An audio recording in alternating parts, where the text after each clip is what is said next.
اللہ کی حکومت روئے زمین پر. اللہ نے دین کیوں بھیجا؟ کتاب کیوں بھیجی؟ اللہ نے کتاب اس لیے بھیجی کہ زمین پہ اللہ کی حکومت ہو. صرف زمین پر حکومت کا حق خدا اور اس کی کتاب کو ہے. کسی بھی سسٹم کو، کوئی بھی سسٹم جو ہے لیجیٹمیسی نہیں رکھتا ہے زمین پر حکومت کی.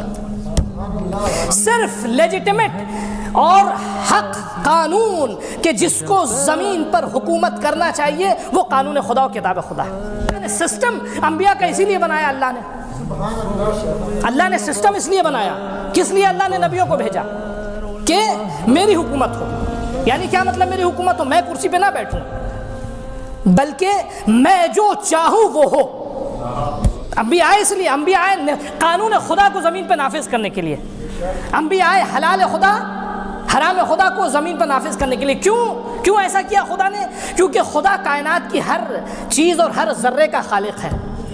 صرف وہی جانتا ہے کہ کس کی کیا ضرورت ہے. بقیہ جتنے سب اسپیکولیشنز ہیں دنیا کا، اصل میں یہ جو سیکولر سسٹم ہے نا عزیزو، یہ متضاد قوانین پر مشتمل ہے. لیکن قسم خدا کی آپ قرآن 23 برسوں میں رسول خدا پہ الگ الگ مواقع پہ نازل ہوا. کوئی ایک ایسا حرف لے آئیے کلام خدا کا کہ جو دوسری آیت کے لیے ٹکراؤ کا سبب ہو. ذرہ برابر بھی تضاد نہیں پایا جاتا. ذرہ برابر بھی. یہ کیا ہے؟ قرآن کتاب آئین ہے عزیزو. قرآن ایک ایسی کتاب ہے کہ جو اللہ نے ہدایت کے لیے، گائیڈنس کے لیے، رول کے لیے، حکومت کے لیے، گورننس کے لیے بھیجی. اللہ نے یہ کتاب اس لیے بھیجی عزیزو خدا کی حکومت زمین پر ہو. اس کے مطابق لوگ کسی چیز کو حلال کریں، اس کے مطابق لوگ کسی چیز کو حرام کریں، اس کے مطابق کوئی کرسی پہ بیٹھے، اس کے مطابق کوئی کرسی سے ہٹے، اس کے مطابق اقتدار ہو، اس کے مطابق اقتدار ختم ہو، اسی کتاب کے مطابق جنگ ہو، اسی کتاب کے مطابق صلح ہو، اسی کتاب کے مطابق لوگ خاموش ہوں، اسی کتاب کے مطابق لوگ قیام کریں. تو اللہ نے اس لیے اس قرآن کو بھیجا. قرآن اس لیے تھوڑی آیا تھا عزیزوں کہ ہم صرف استخارہ دیکھ کے بند کر دیں.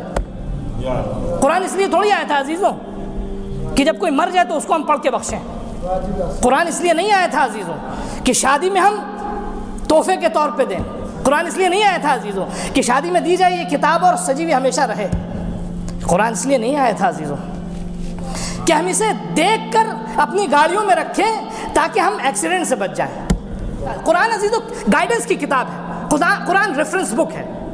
قرآن لیڈرشپ کے لیے اللہ نے بھیجا.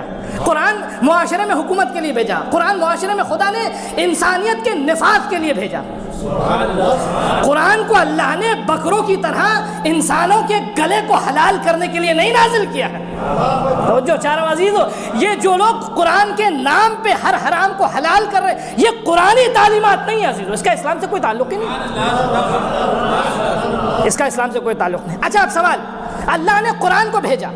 قرآن اپنے آپ میں خاموش کتاب، قرآن بولتی نہیں ہے.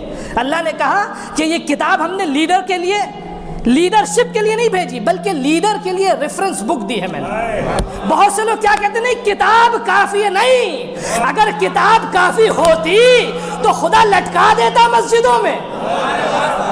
کتاب نہیں کافی ہے. یہ کتاب خود اپنے آپ میں لیڈرشپ کے لیے نہیں آئی، ایک لیڈر کے لیے ریفرنس بک ہے. جب تک لیڈر الہی نہیں ہوگا کتاب کچھ بھی نہیں کر سکتی. وَأَنزَلْنَا إِلَيْكَ الذِّكْرَ. کوئی ڈاؤٹ کر سکتا نہیں کہ کیا باتیں کر رہے ہیں ہم. وَأَنزَلْنَا إِلَيْكَ الذِّكْرَ. ہم نے یہ ذکر آپ کے اوپر نازل کیا.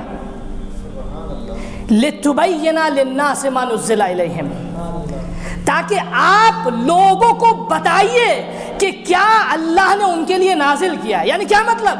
یعنی یہ نازل شدہ شے خود کو اتنا واضح طور پہ بیان نہیں کر سکتی جب تک بیان کرنے والا نہ ہو.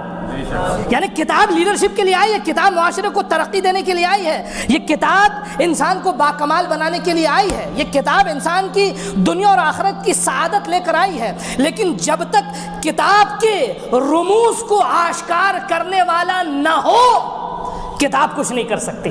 تو اب رسول خدا کیا تھے؟ مبین کتاب، شارح کتاب. یعنی کیا؟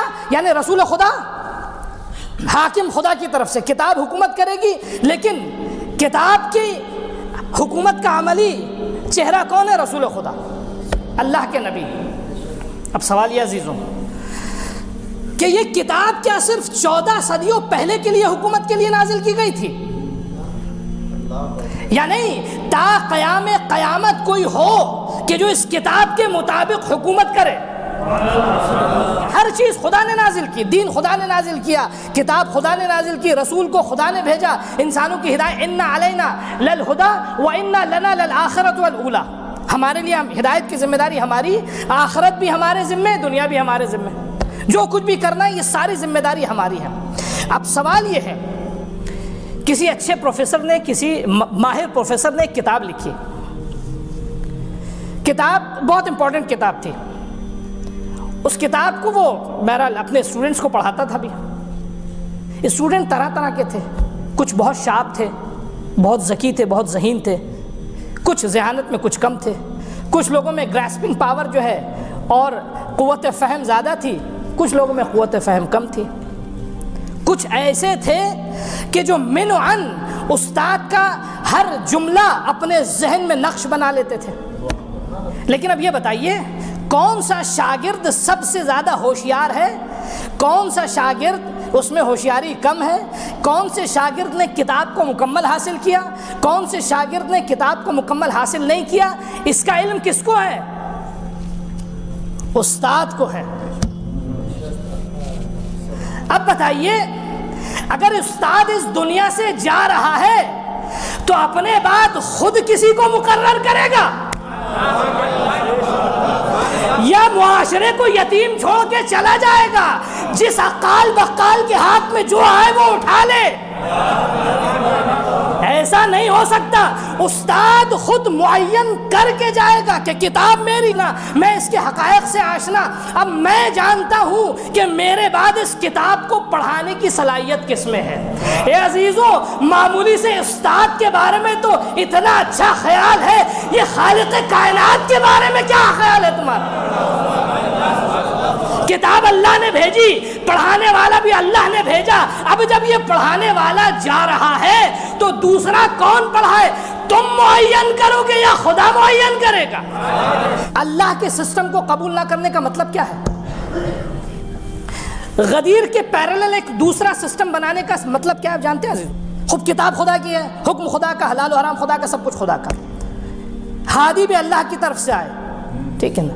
اب اگر ہم اس سسٹم کو چھوڑ دیں، ایک نیا سسٹم بنائیں جیسے مسلمانوں نے کیا، خوب سقیفہ سے ایک نیا سسٹم بنا۔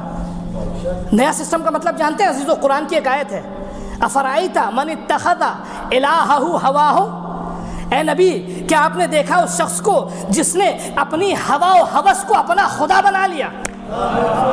اے عزیزوں، سقیفہ سے دراصل ایک نئے خدا کا نیا سسٹم چلا تھا کہ جس کا اس خدا سے کوئی تعلق نہ تھا، اس کتاب سے کوئی تعلق نہ تھا، اس نبی سے کوئی تعلق نہ تھا، کہ جو سلسلے الہیہ تھا اس سے بالکل بے ربط تھا، کوئی ربط نہیں عزیزوں، کوئی اس سسٹم سے کوئی ربط نہیں۔